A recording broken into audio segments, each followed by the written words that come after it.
Hey my bookish baddies, I read it, I sat with it. It's now time to talk about A Proposal You Can't Refuse by Natalie Cana.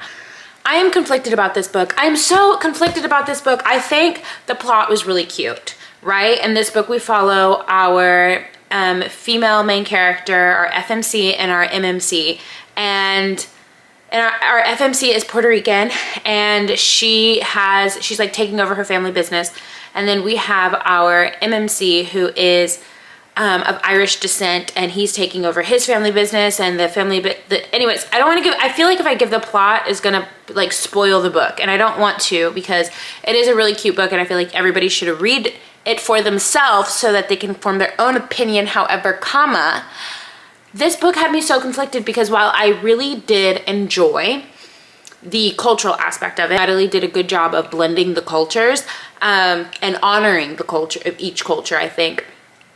I had a problem with the dialogue. The dialogue, it was bothering me. I felt like they were, not only was it feeding me like how they were feeling, but then they would immediately say how they were feeling.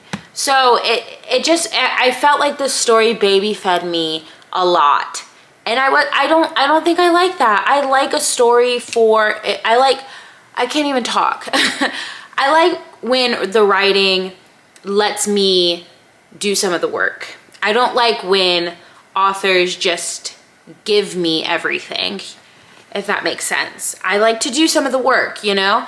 And I felt like this story, with the dialogue specifically, it just gave me everything. And you know what's crazy is that this is obviously the first book in a series, and I actually started the last book in the series not knowing that it was in this series, and I DNF'd that book because I was like, I feel lost. Like, they keep mentioning relationships that I don't know anything of. So maybe it's just one of those things where it's like, the first book had to lay down the groundwork, and maybe the second and third book are better, but I'm conflicted because I really wanted to love this book, and I think that like the plot and the storyline is great. I just wish it was executed differently, if that makes sense.